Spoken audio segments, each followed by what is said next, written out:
जय जोहार का नारा है, भारत देश हमारा है। जय जोहार का नारा है, भारत देश हमारा है। धन्यवाद। बटलिया ग्राम पंचायत की इस पावन धरा को नमन करता हूं। इस मंच पर भगवान बिरसा मुंडा की मूर्ति और बाबा साहब भीमराव अम्बेडकर की जो तस्वीर लगी है उसको नमन करता हूं। मंचासीन हमारे बांसवाड़ा डूंगरपुर के लोकसभा उम्मीदवार, लोकप्रिय नेता, लाडले समाज के हक अधिकार की बात करने वाले श्रीमान राजकुमार जी रोड, कांग्रेस से प्रधान रही धर्मिष्ठा जी पटेल, समाज सेवी संतोष जी, मंजूबेन जी, हकरचंद जी, सरपंच साहब, विनोद भाई, दिनेश जी ब्लॉक अध्यक्ष जी, और हमारे बीसीसी प्रभारी रामलाल जी, डीसीसी प्रभारी दिलीप भाई, और गांव गांव ढाणी ढाणी से आने वाले मेरे युवा साथियों, माताओं बहनों, आप सबको मेरा क्रांतिकारी जोहार। आज मैं आप सबसे इस मौके पर यही कहना चाहता हूं कि हमारी बांसवाड़ा के अंदर, बांसवाड़ा डूंगरपुर लोकसभा सीट के लिए श्रीमान राजकुमार जी हमारे लोकप्रिय प्रत्याशी हैं, उनको सांसद का प्रत्याशी बनाया है। और जब दक्षिणी राजस्थान के अंदर हमारे यहाँ पर आदिवासियों की आवाज, और कोई आदिवासी है कि नहीं है यूं नहीं पहचान थी, उस समय राम प्रसाद जी और राजकुमार जब जयपुर के अंदर गए तो हमारी आदिवासियों की आवाज को वहां पर उठाया। आज हमारी बारी दिल्ली की है और हम ये चाहते हैं कि हमारा मध्य प्रदेश, गुजरात और राजस्थान, इन तीनों राज्यों में बटे हुए जो आदिवासी हैं उनको एक कदम पर लाने के लिए अलग से जो गोविंद गुरु का सपना था, उन्होंने जो यहाँ पर सब सभा के माध्यम से जागरण किया था, वो सिर्फ मेरे भाइयों अलग से भील प्रदेश और भील राज लाने के लिए किया था। उस सपने को साकार करना है तो हमको दिल्ली के लिए राजकुमार जी को भेजना पड़ेगा। मैं आप सबसे इस मौके पर यहाँ पर राजकुमार जी आए हैं तो बागीतरा विधानसभा की जनता की तरफ से और तमाम युवा साथी, वडील दादा, माता बहनों की तरफ से यही आशा, उम्मीद और विश्वास करते हैं। उनको दो हाथ खड़े करके आश्वासन दीजिए कि आप निश्चिंत होकर दूसरे सभी विधानसभा के अंदर प्रचार करो, हम आपके साथ में खड़े हैं और हमारी आवाज दिल्ली तक समाज की आवाज जानी चाहिए। धन्यवाद। आज हमारे पास में एक और बात है कि आपने आए मंच में घनी बात थी गई, इनमें एम क्यों चाहिए कि 40 साल तक शासन करने यहाँ पर किया, और हमारे भोले भाले युवा साथी, वडील दादाओं को यह कहा गया कि आप यहाँ पर हमारे जनता का विकास किया, और हरिदेव जोशी जब तक नहीं होता इस यहाँ के आदिवासी गोंचल के अंदर ये नहरें नहीं होते, लहलहाते खेत नहीं होते। यह कहने वाला आदमी 30,000 करोड़ का घोटाला करके बीजेपी में जाता है, और चोर आदमी को शरण देने वाली पार्टी भी चोर होती है। એટલે મારા ભાઈઓ, 100 ની ઊંચી કાઢ્યા है, ने हासिल दूसरी लड़ाई है। हम सबको सच्चे आदमी है, सच्चे समाज से आदमी है, वो सच्चे सिपाही है, वो सच्चे सिपाही को हमको वो झूठों के साथ में नहीं खड़ा होना है, और हमारी जो सच्ची आवाज है और समाज के हक अधिकार की आवाज है उसको उठाना है।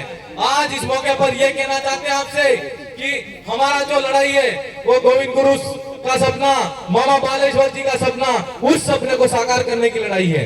क्यों कि आज तक हमारे समाज के साथ में उन्होंने गुलाम पार्टियों के नेताओं ने गुलामी करके हमारे वोटों को तो लिया, लेकिन जब हमारी बात, हमारे हक अधिकार की बात आई, विधानसभा और संसद के अंदर हमारी बात को नहीं उठाया।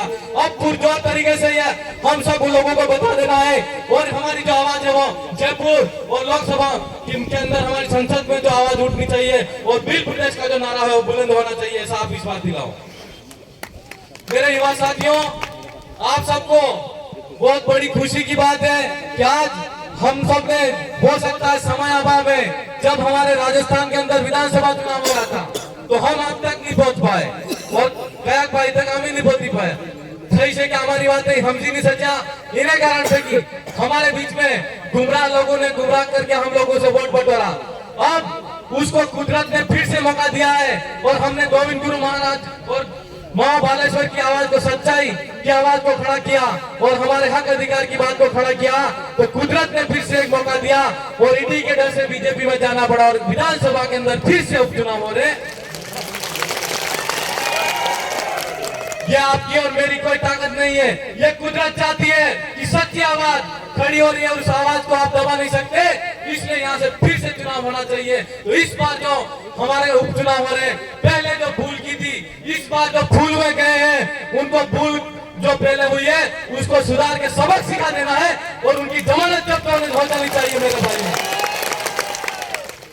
आज हमारे साथ में जो धोखा किया और हमारे समाज की एक आदत है कि हमारे साथ में जिसने धोखा किया है उस धोखा देने वाले आदमी को हम कभी बर्दाश्त नहीं कर सकते और जो धोखा देने वाले हैं उनको बर्दाश्त नहीं करना है, उनको सबक सिखाना है।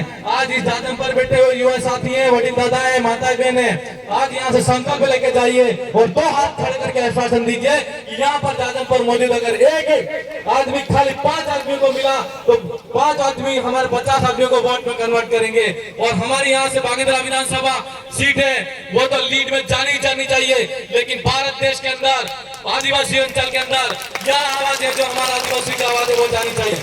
आज हमारे आदिवासियों की आवाज इसलिए जानी जरूरी है कि हंसदेव जंगल काट दिया गया, उस जंगल के अंदर काटा तो हमारे कितने आदिवासी भाई को बेदखल किया, कोई पता नहीं मिला।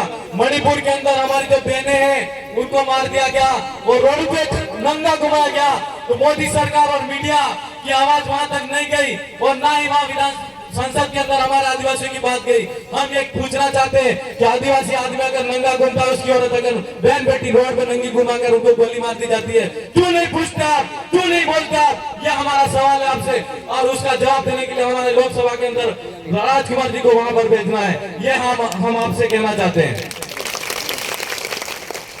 हमारे यहाँ पर पास में केवड़िया के अंदर स्टैच्यू ऑफ यूनिटी बना दिया, 57 गांवों को यहाँ से विस्थापित होकर जाना पड़ा। हम ये कहना चाहते हैं ऐसे कर करके अभी बदनलाल सरकार बनी है यहाँ पर राजस्थान के अंदर, बनते ही हमारे ऊपर बद्री खनन, अवैध बद्री खनन के नाम से कानून पारित करके जितने भी भाई छोटे मोटे पत्थर पकड़ कर काम करते हैं, रोजी रोटी कमाते हैं, उनकी रोजी रोटी पे लात मारने का काम किया। सारे ट्रैक्टरों को जब्त किया गया। इस पुलिस प्रशासन से मैं यह कहना चाहता हूँ, जिस दिन विधानसभा का यहाँ चुनाव होता रिजल्ट आता है, सबको यहाँ से क्या सबक सिखा देंगे, क्योंकि हमारी रोजी रोटी पर लात मारने वाले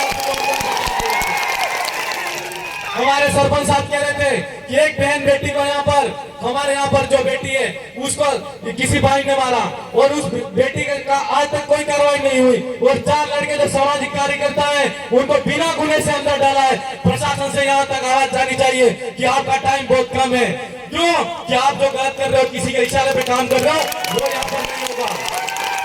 मेरे भाइयों, इन लोगों ने भजन लाल सरकार ने भी हमारे यहाँ पर चारा जमीन को के नाम से एक बिल बनाया है और पंचायत में पटवारी और सचिव के नाम से सर्वे करा रहे हैं। क्यों कि जो जमीन हमारी यहाँ पर है सरकार के नाम से, चारागाह के नाम से, तो हम ये पूछना चाहते हैं, हमारा आदिवासी भाई, गरीब भाई, पढ़ा लिखा नहीं होता और जिसने अगर खुली जमीन देखकर हमको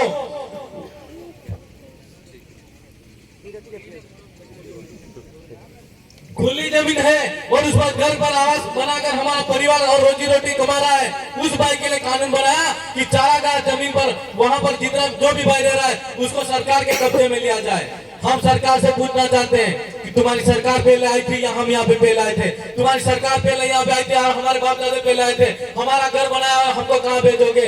ऐसे कानून और नियम बनाने वाले जो सरकार है उस सरकार का हम विरोध करते हैं। इसलिए मेरे भाइयों, इनकी हमारी आदिवासियों की जमीन पर नजर है, इसलिए हम कहते हैं कि जल जंगल जमीन पर हमारा आदिवासियों का स्वामित्व और अधिकार होना चाहिए। इस देश के मूल मालिक हमें और हमारा जो मालिकाना हक है वो हमको मिलना चाहिए। और हम सरकार से कहना चाहते हैं कि चारागाह की जो जमीन है वो जमीन भी हमारी है, तुम्हारी सरकार से पहले, तुम्हारे बाप दादों से पहले हम यहाँ रहते हैं। मेरे भाइयों, ऐसे नियम बनाने वाली जो सरकार है, उस एक एमएलए साहब ने एक नियम के विरोध में वहां पर सरकार विधानसभा में विधेयक का विरोध किया था कि मृत पारितोषिक विधेयक, उसके अंदर मृत शरीर में सम्मान विधेयक पारित किया था, मृत सम्मान विधेयक। जो व्यक्ति अगर सड़क हादसे के अंदर मर जाता है उसको सम्मान पूर्वक सरकार सीधा सट उसकी कस्टडी में पुलिस प्रशासन आएगी और उसको मौत दफना दिया जाएगा। और मरने वाला पक्षकार है उसको किसी एक्सीडेंट में मार दिया गया है या किसी व्यक्ति ने उसको मार दिया है या किसी कारण से वो फांसी के फंदे से मर गया, उसकी कोई जांच नहीं होनी चाहिए। क्या ऐसे नियम का हम सम्मान करेंगे? हमारे बाप दादा कहते हैं कि न्यायिक व्यवस्था हमारे पास में होनी चाहिए, जिसके साथ में जो होना चाहिए। और मोताना जो व्यवस्था हमारे समाज में चलती है उसके विधेयक में सरकार ने वो कानून बनाया।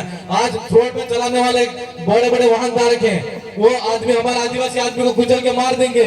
मोटर वाहन के पास में हैवी लाइसेंस होता है, खाली 24 घंटे 48 घंटे के अंदर जमानत हो जाती है। मरने वाला परिवारजन का आदमी है, उसको देने के लिए सरकार के पास में कुछ नहीं है। न वो उस व्यक्ति से मांग सकता है न ही सरकार से मांग सकता है। ऐसा नियम बनना चाहिए। ये जानकारी हमको नहीं है।